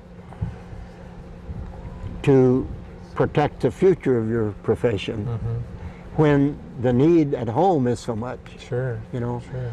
And I really am not faulting the fishermen. I'm just saying that because of the economics of it and the immediacy of it, you might know that down the road it's going to cost you not to have been in that meeting, but tomorrow. Well, that there's a meeting coming up here in Morro Bay, and throughout the state on the inshore fisheries, the live fish primarily, and the Fish and Game scheduled these meetings on the one of the few days that the live fish fishermen can go fishing. Yeah. Now they're the one that set the rules. Yeah. They control the calendar, Yeah. and they didn't know that when they picked these days and rented the halls. Of course they did. I mean, it's kind of. Well, it seems odd too that there will be a council meeting in San Francisco by the National Marine Fisheries Service, the Pacific Fisheries Management Council, for 5 days. And at the same time, the California Department of Fish and Game will be holding a workshop in 3 or 4 different coastal ports that same week. Yeah. You just can't be a twin. I mean, you can't be at everything. Yeah, they make it really tough. It is hard. I can't, I've seen it enough to not consider it to be a mistake or by accident. I've always trusted them to to look out for us, and I really never have blamed them and called it a mistake, but it sure makes you scratch your head. Yeah. One last thing here. You mentioned, we talked about the vision for Port San Luis, and you painted a rather pleasant one. Offshore oil, if it came to this part of the coast, they need space, they need areas for equipment and such. How would, say, offshore oil development in this region affect the tourism vision? Well, with the present Port Commission and with the attitude of the citizens of this county, I just don't think Port San Luis will be available to the petroleum industry, any part of it, because the petroleum industry has faulted a lot of the different ports along the coast. Santa Barbara Stearns Wharf was leased by the petroleum industry and had to be completely rebuilt. They've had several spills down in the channel that were not controllable. The seismic work that went on out here that destroyed, in fact, I don't think in this area it'll be 20 years before we recover from all the work that the seismic people did out here, the harm that they did. And so I just don't see the petroleum industry even getting their foot in the door in this county. You remember we had a proposition on the ballot a few years ago, and they voted against even any inshore installations. Measure A. Yeah, right. So if the present leases that are available were to be explored or drilled upon, I think their base of operations would still be Port Hueneme. I know it's a long ways away, but when it comes to research and development, the petroleum industry doesn't seem to care about the expense. And I think one of the reasons for that is they know they can pass it on to the consumer. Yes, they are. And, you look at the price at the pump and you'll see. So I think I'm with the present commission and with the past commissioners, I think the future of this port won't see any petroleum industry in here. Well, I think what you have suggested for Port San Luis could be quite beautiful and very, very attractive to the community. Yeah, I'm sort of interested in seeing Cal Poly put a marine lab and so forth out here on the Union Oil Pier. Right. I think that could be a boon. If they, like a lot of other entities, keep the trust of the fishermen. Now, the Monterey Bay Aquarium has sort of lost the trust of the fishermen because of some of their policy. And they didn't start out that way. No, you're right. But, if Cal Poly works with the fishermen, I think we can be a benefit to each other. We can bring them specimens, we can bring them things they've never seen before. I have specimens that at Cal Poly that it took 2 or 3 months for the Marine Department to even find one other specimen like it. And it was caught back in the 1800s Really? and is in the college in Hawaii. The only other one like it, little Deep water. deep water species. saucerfish, you know, tail about that long and no eyes. Yeah.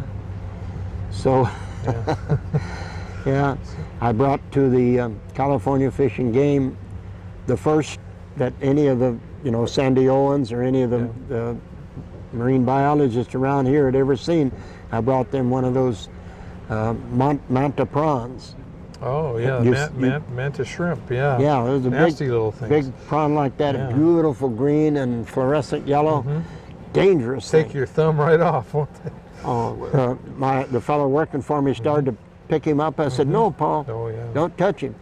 Get him in a shovel." And he put that aluminum shovel down there, and he put a hole right through that aluminum shovel, and that thing was 1/8 inch thick. Yeah, Yeah, they've got the power of a 22 short, I think. yeah. You know what we're talking about? Oh, man. Manta Manta prawn. shrimp. Yeah. Boy, they're powerful things. They have a specimen there at the shell shop in Morro Bay I was looking at. they have one there David's now? got one up there. He's got like a little selection there. Uh-huh. I don't think they're for sale. Maybe they are, but he has one. It's quite long. It's Yeah, quite big. they're pretty big. I would say a good 8-9 ounces, like that. I got 2 of them. I took one to the Fish and Game. They even gave it a name. They have a Latin name for it, and they shortened that name and called it like Wimpy or something. But, Yeah. and then I took another one to Greg and Marlies when they had the fish market, Oh, and they kept it for a long time. And I think when they sold the market, they may have given it to the shell shop. I'm not sure. yeah. But Thomas's shell shop. He has one there. Yeah. I was All looking at right, good. Yeah. Yeah, they're very rare, and we only got them because of El Nino. Oh. You know, they come up from that tropical water. These things, if you catch, I guess they're associated with albacore or tunas. Are Are they they? a bottom?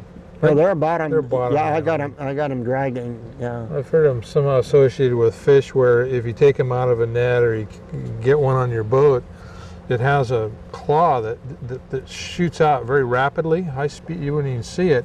They just cut your finger right open, just slice yeah. it right in half. Yeah, I think one of the scientists or somebody visiting the Fish and Game office in Morro Bay took a set of tongs and put $1 or a $half down, and it put a hole in it. So the ones you brought in were alive. Oh yeah, I brought them alive. Oh, they kept them for a year or more. Yeah. Oh, okay. Oh yeah, I brought them alive. Yeah. Yeah. 5-gallon pail. Another benefit to science. Yeah. Interesting. One time, right here, when I had a partnership in a fish market here, I got a big, giant squid, Oh. and it just happened. It was the same year that they were building that film, what is it, 20,000 Leagues Oh, or yeah. something, Walt Disney. Yeah. It was in the Tribune, the picture of it. So he sent a group of scientists up, or artists or somebody, and they took pictures and everything, and they made their rubber, Uh-huh. the one they made for the movie. Yeah. They used it for that one that I had laying here on the dock. If I remember right, is Nancy Hansen in the Squid, in the Disney movie. Oh yeah. Yeah. Well, And she's still around. is that I right? just saw her last year. Oh yeah. I hadn't seen her in 40 years, and Yeah. she got an award from. There's a woman diving society now, and she got an award from them. Oh yeah. And just Well, that one I had wonderful. stretched out here. His arms were 8 foot long. I had him on the dock here. We had a freezer plant and a cold room and a fillet room right where that. And it ran from here to where the joint is in the dock.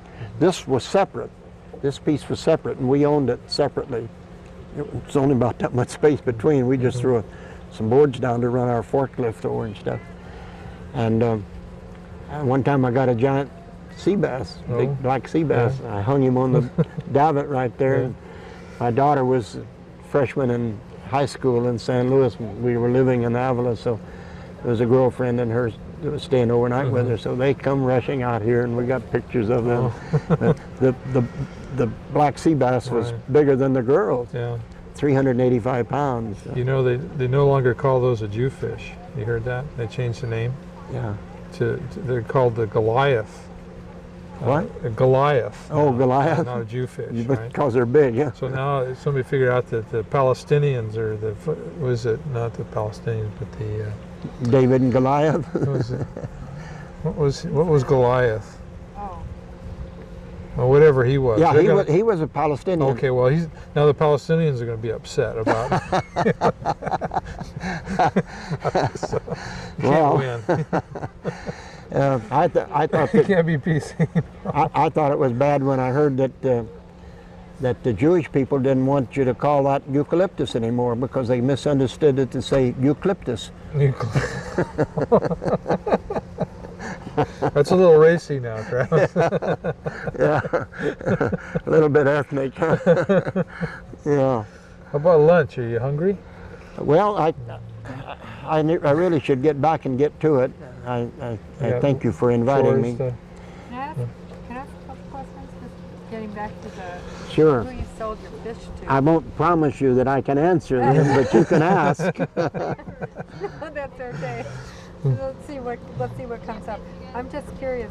When you were working out of this port, who'd you sell your fish to? Did you have an agreement with any of the markets or the processors, or did you just sell to? I sell whoever needs the fish and will offer the best price.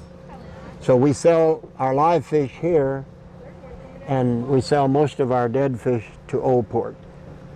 Now there's going to be a third buyer right here where Central Coast was, and I've spoke to him already, and he said, well, I would like to have some of your fish. So we'll probably be selling to 3 different buyers.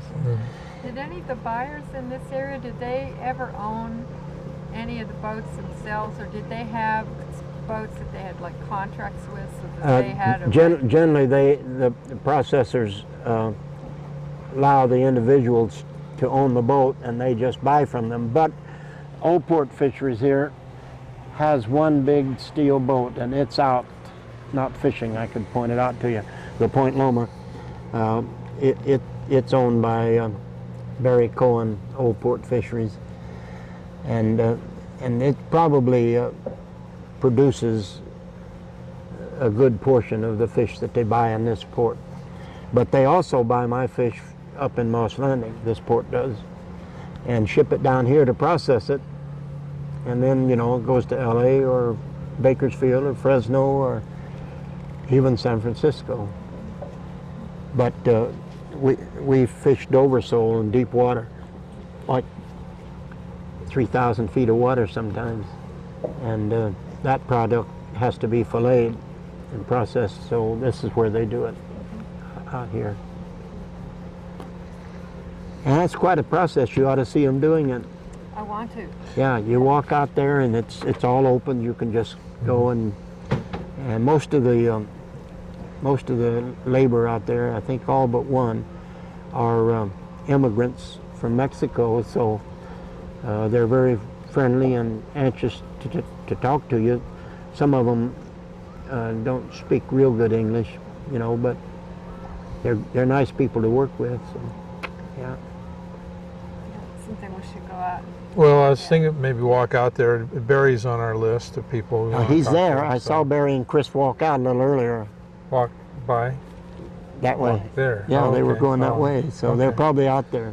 That'd be a good place for you guys to have lunch. That'd be fine. Yeah. Why don't you do that, and Well, I'll thank go. you. Yeah. I'll go back and take care of my obligations. Okay. I know you got a lot of them. And, Well, we have a granddaughter here right now, and she needs to have her car aligned. It's shaking a little bit, and I I have just a had friend. Matt's do mine the other day. I have a friend that went to school with our kids that has a shop. So Oh, he does. Okay. You're in good I hands. go. There's Yeah. a deal to be had Yeah. there. Well, sometimes it isn't what you know, but who you know. Yeah, that's true. And sort of like the We got it. We got sort it. of like the New York sewers. I have a lot of contacts around here. Does this come off? Yeah, just split.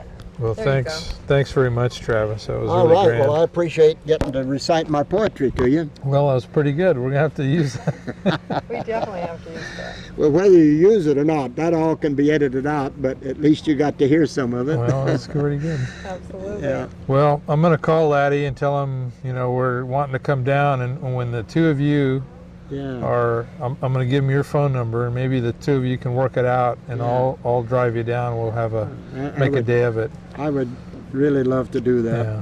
And I'm not sure about this week because, as I say, Catherine Yeah. will maybe there 2 days or 4 days or Yeah, whatever. Right. So Right. she's a little nervous about it. Mm-hmm. Oh, sure. She's home, when she's getting ready to leave, it seems like she thinks she's not coming back or something because she has to strip every bed and every pillowcase and dust and clean and clean out the refrigerator and Yeah. to Well. get ready to go on a trip. Yeah. Everything has to be perfect when she leaves. But I bet she's happy when she walks in the door because it's beautiful. She walks Yeah, in, then she'll say to me, everything looks good. you need to take me out to dinner tonight because there's not a thing in the house to eat. That sounds like a good But strategy to me. we've managed to, I tell everybody, we've managed to get along so well all of these years that I have never yet hit her at the table. Not while she's serving you up.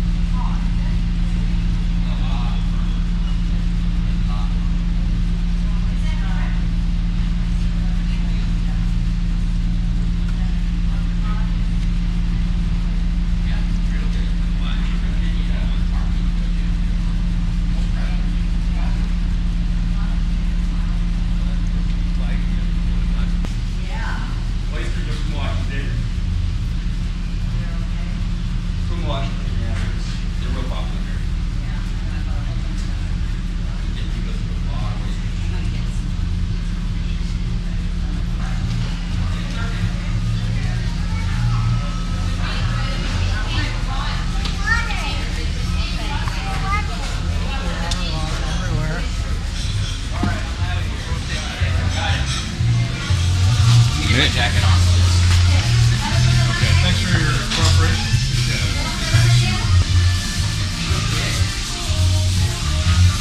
This is the old Port Fish Company, Port San Luis, California. We're talking to Jason. How's it going today? It's going good today. What are you doing here? We are processing some fish here today. We have a small group. About a third of our cutters are here today. So we're kind of doing a little slower than normal, but we're cutting fish. We start at 6 o'clock in the morning, and they're going to do 10 hours today. For the fish now we can cut. So yeah, this is our operation right here. We have all these cutters here. Been working here. Most of them have been here for about 8 years. They're really good cutters. They work full time and they're very good at what they do. Right here is our packing station, where we put our fillets into the boxes, and which are weighed here. Boxes are 10 pounds. 10 pounds, I can show you what they look like. We're proud of the way our fish looks. When it gets to LA, we're well known for that. Look at the quality of our fish. What are we looking at here? This is Dover sole. 10 pounds Dover sole, and that's mostly what we process here is Dover sole. I'd say about 80% of what we do is Dover. That's a deep water fish. It's a deep water fish.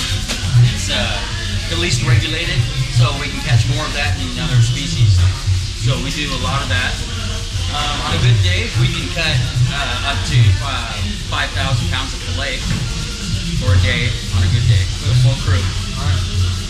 So that would be what, about 2 dozen people full time? Yeah. About 2 dozen. So where does this fish go? It all goes to LA.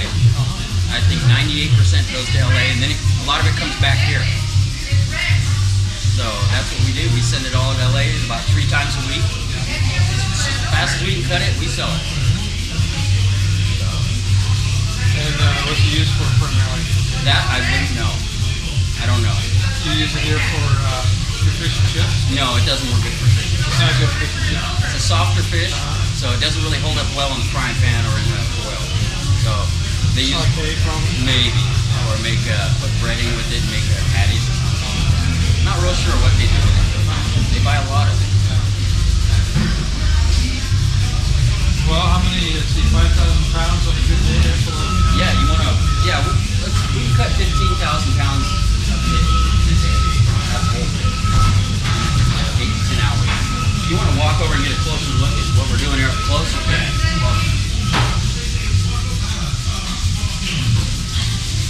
Layers put fillets in the back here like this. And then the packers will pack the fish according to, we have 3 categories of dover. There's a smaller size dover, which is called X brand dover, sells for a little bit more. Then the medium size, which is shallow water dover, and then we have the deep water dover. When they catch a dover, it's all together. So we separate it out right here at the packing station. Because a lot of customers prefer smaller size fillets as opposed to bigger. For whatever reason, I don't know.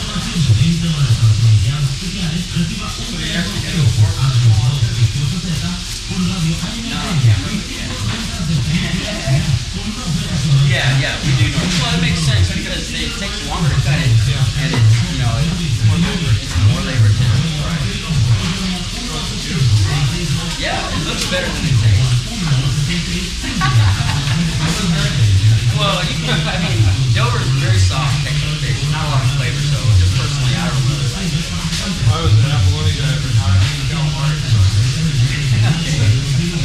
Hey, if you want to see the pros in action over here.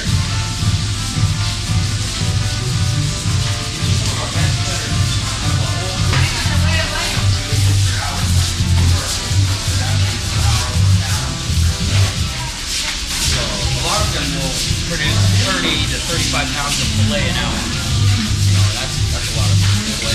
That's like Play a lot of fish, I can. yeah, that's like one of these full per hour, and that's the best stuff.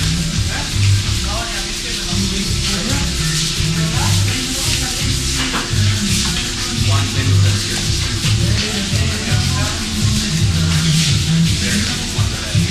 Where did you train? Where did you trim them? The trim, all those new barrels, they go up to Duluth. Cattle company, they bring it, they do it for like, actually buy it. You've been up there to that construction plant? I haven't.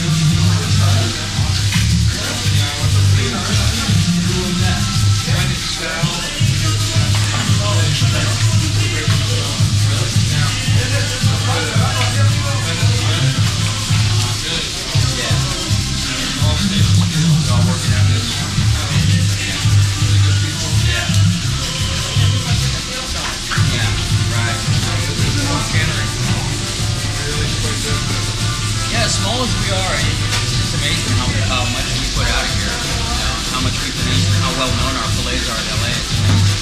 You know, Barry's got a very good reputation. There's a lot of good buyers in LA. He can sell a snow cone to an Eskimo, you know what I mean? But he's very good at that.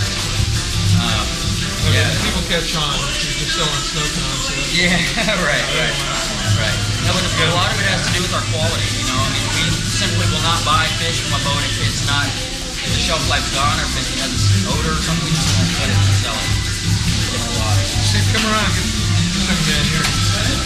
Large knots, you good on Yeah. Very good. We've got some videotapes from back now. Oh, yeah. Summer operations and such. All I can go with I started practicing